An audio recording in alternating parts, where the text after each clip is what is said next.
Indian medical system is going to collapse very soon. तुम जब भी किसी नॉर्मल डिसीज के लिए किसी हॉस्पिटल में जाते हो, उधर क्या होता है? वो तुम लोगों को एक टेस्ट करने बोलेंगे और उसमें से लंबी चौड़ी डिफिशियंसी वाली लिस्ट आ जाएगी। फिर वो बोलेंगे तुमको अर्जेंटली वहां पे एडमिट होने के लिए। तुम एडमिट होते हो, उसके बाद वो सीरीज ऑफ टेस्ट और एग्जामिनेशंस करते हैं और उसके बारे में एक लंबा चौड़ा ट्रीटमेंट स्टार्ट कर देते हैं। और तब तक तुमको पता भी नहीं है कि तुम्हारा बिल कितना होगा, और वो भी वो लोग कभी भी नहीं बताते। और उसके बाद वो तुमको टेस्ट, लैब टेस्टिंग, मेडिसिन के लिए इधर उधर दौड़ाएंगे। और कुछ मेडिसिन तो आपको कंपलसरी उनके हॉस्पिटल से ही लेना पड़ेगा। और ये सब होते ही वो लोग तुमको एक रेफर लिस्ट दे देंगे कि भाई उस हॉस्पिटल में जाके उस हॉस्पिटल के डॉक्टर तुमको ट्रीट करेंगे, हम इसके आगे नहीं कर सकते। वो इनडायरेक्टली आपको ये बोलना चाह रहे हैं कि हमने तो आपको लूट लिया है, अब जाके उससे लुटा लो। तो ऐसी चीजें मैं खुद एक डॉक्टर होके बाद भी ये सारी चीजें बता रहा हूँ, क्योंकि आप सबको आपके क्या राइट्स है और आप इस चीजों पे कैसे एक्शन ले सकते हो ये आपको पता होना चाहिए। देखो, इसका मतलब ये नहीं कि मैं किस कॉलेज या किस हॉस्पिटल से एफिलिएटेड हूँ उसमें ये सब होता है। मैं ये सारी चीजें आपके लिए बना रहा हूँ, आपके सतर्क के लिए बना रहा हूँ। तो आओ यार, शुरू करते हैं, लगाओ भाई।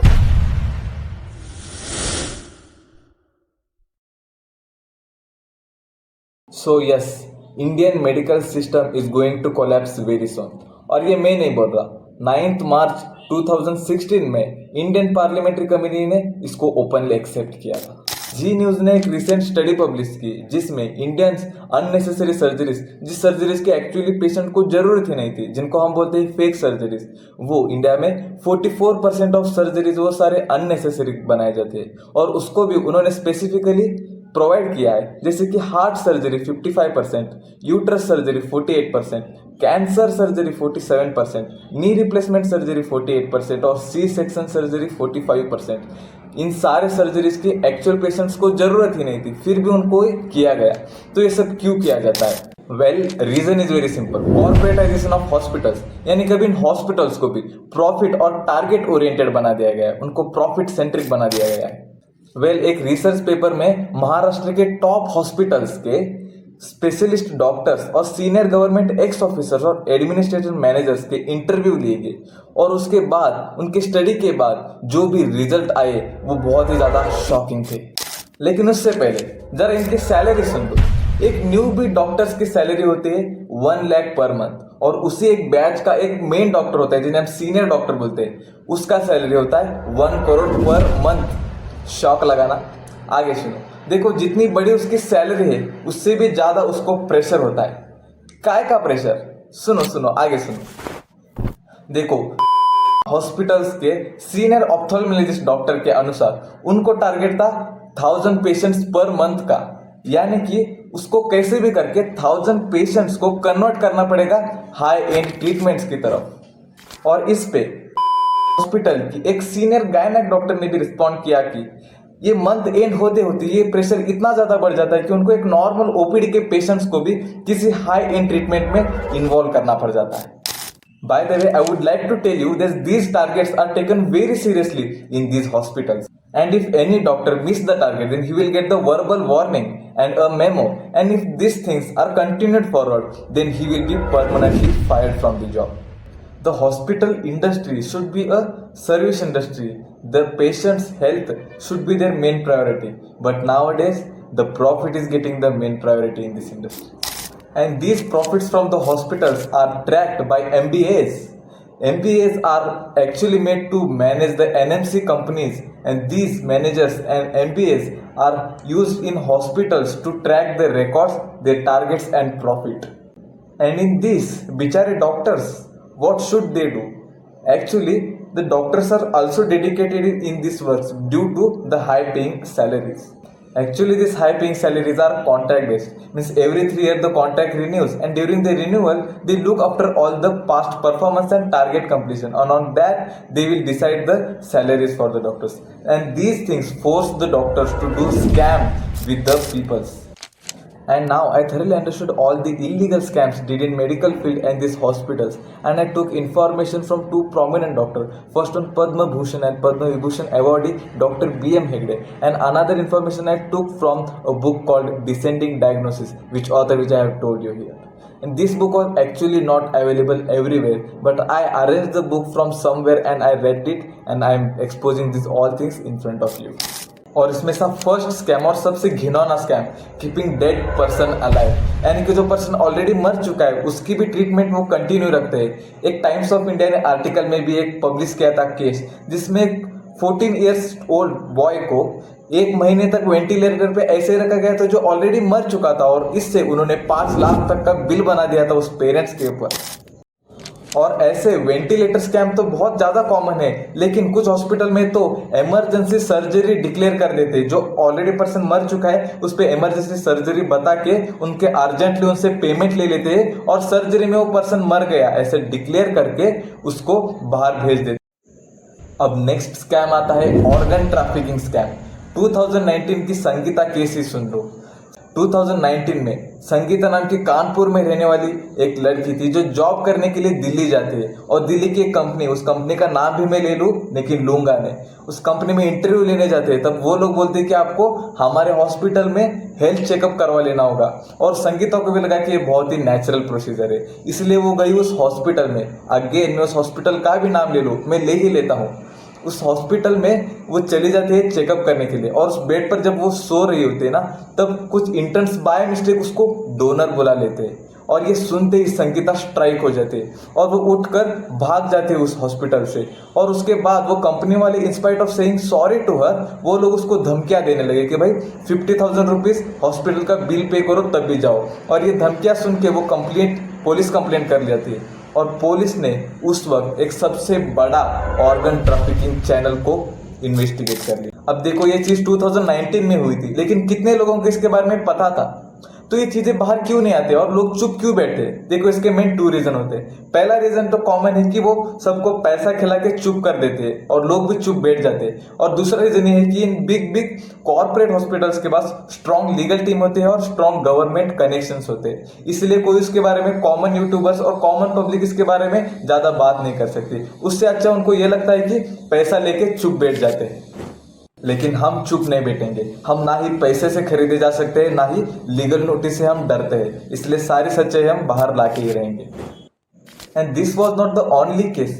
Routers, times of India, first post और इंडियन एक्सप्रेस ने न जाने कितने ऐसे केसेस को रिपोर्ट किए गए, और कुछ केसेस में तो डोनर को उसके ट्रांसप्लांट के पैसे तक नहीं मिले जाते। And now the next scam comes is the hospital refer scam. इस स्कैम में पहले तो तुम जिस हॉस्पिटल में जाओगे तुमको फोर्सफुली वो एडमिट कर लेंगे छोटे हॉस्पिटल्स में, और फिर तुमको रेफर कर दिएगा बड़े हॉस्पिटल्स में, और उससे उनको पैसा मिलेगा।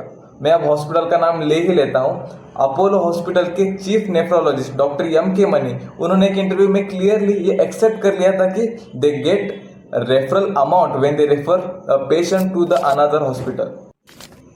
टाइम्स ऑफ इंडिया के एक इन्वेस्टिगेशन में तो ये तक पता चल जाता है कि बिग हॉस्पिटल्स रेफरल का प्रोग्राम रखते हैं, यानी कि 1 लाख रुपीज तुमको मिलेगा अगर तुम 40 एडमिशन पर ईयर दोगे, 1.5 लाख मिलेगा अगर 50 एडमिशन तुम पर ईयर दोगे, और 2.5 लाख मिलेगा अगर तुम 75 रेफरल पर एनम मिलेगा।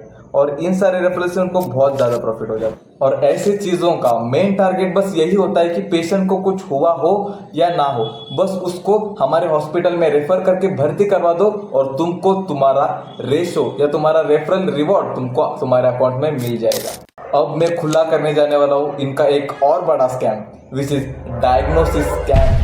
दिसंबर 2017 में बेंगलोर के कुछ डायग्नोस्टिक सेंटर पे जब इनकम टैक्स ने रेड मारा था, तब उनको नियरली 100 करोड़ तक का फंड्स मिला था जो कि अनडिस्क्लोज्ड था, और कुछ लैब्स में तो 1.5 करोड़ के कैश और 3.5 kg तक के ज्वेलरीज मिल गए थे। और उनका मानना यह था कि ये सारा पैसा उन डॉक्टर्स को एज अ रेफर देना चाहते थे जिन लोगों ने उनको डायग्नोस चेकअप के लिए इनके डायग्नोस सेंटर में भेजा गया था।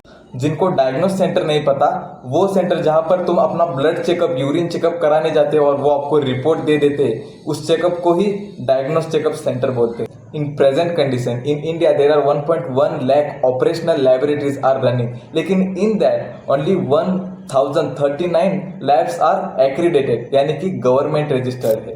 अब बात करेंगे उस स्कैम के बारे में जो लगभग हर डॉक्टर करता है, फार्मास्यूटिकल स्कैम, यानी कि उसी मेडिसिन को आप प्रिस्क्राइब करके दो जिस कंपनी से आपने पैसा ले रखा है। एक एस्टिमेट के अनुसार फार्मास्यूटिकल कंपनीज नियरली 1000 करोड़ इन डॉक्टर्स को सिर्फ देने के लिए रखते हैं। By referring their companies medicine the doctor will get vacations and income incentives, like for each doctor they will get 3 lakhs per doctors and the trips like Australia and Vancouver। 2017 में तो एक नया ही स्कैम को expose कर दिया था, लेकिन कि कुछ फार्मास्यूटिकल कंपनीज अपने मेडिसिन को हॉस्पिटल्स को डिस्काउंटेड प्राइस में सेल करती है और उसी प्राइस को, उसी मेडिसिन को आपको वो डबल और ट्रिपल प्राइस में डाल के देते हैं। इसलिए कुछ मेडिसिन हॉस्पिटल्स में कंपलसरी होती है कि उनके हॉस्पिटल से ही लेना पड़ेगा।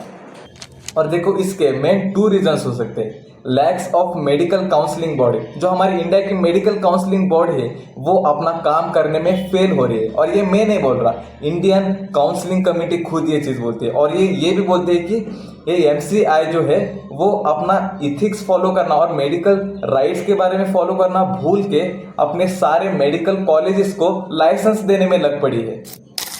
बहुत सारे राइट्स आपके पास भी होते हैं जो आपको पता ही नहीं होता है, जैसे कि MCI के गाइडलाइन के अनुसार कोई भी डॉक्टर सिर्फ उस मेडिसिन का जेनरिक नेम लिख सकता है, ना कि उस कंपनी का नेम।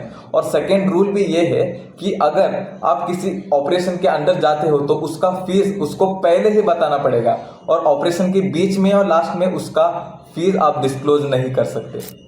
और कुछ हॉस्पिटल्स में तो ऐसे बताया जाता है कि अगर आपने हमारे हॉस्पिटल में ट्रीटमेंट स्टार्ट कर दिया है तो हम कोई भी ऑपरेशन या कोई भी नई ट्रीटमेंट अगर इसमें ऐड करते हैं तो आप उसको ना नहीं बोल सकते, आप करना ही पड़ेगा। देखो ऐसा कोई रूल नहीं होता।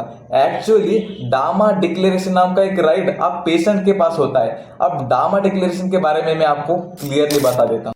डामा डिक्लेरेशन यानी कि डिस्चार्ज अगेंस्ट मेडिकल एडवाइस, यानी कि अगर किसी भी मेडिकल एडवाइस में आपको लगता है कि आपको इससे बाहर निकलना है, किसी भी प्रोसेस पे आके रुकते पर आपको अगर लगता है कि इसके आप बाहर निकलना चाहते हो, तो आप सिर्फ वर्बली अपना एक स्टेटमेंट बोल देंगे तो भी वो आपके केस पेपर में लिख के दे सकते हैं कि ड्यू टू डामा डिक्लेरेशन हम इस केस को यहीं पे छोड़ रहे, और एक्स्ट्रा चार्जेस आप उस पर कोई भी भर नहीं सकते।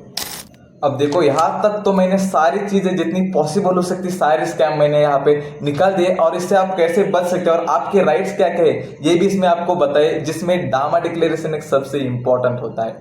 और उसके बाद आप और क्या क्या चीजें कर सकते हैं इसके बारे में भी मैं आपको बताता हूँ। देखो किसी भी न्यू जो नया डॉक्टर बन के आए उसके पास कभी भी मत जाना, क्योंकि उसके पास बहुत सारे लोन होते हैं और बहुत सारी चीजें होते हैं जिसको वो कवर करने के लिए आपको एक्स्ट्रा चार्जेस या फिर अननेसेसरी ऑपरेशंस बताकर ज्यादा पैसा कमाने की सोच सकते हैं। इसलिए कभी भी एक्सपीरियंस और ओल्ड डॉक्टर्स के पास जाइए, क्योंकि वो कोई भी अननेसेसरी आपको ऑपरेशंस नहीं बताएगा।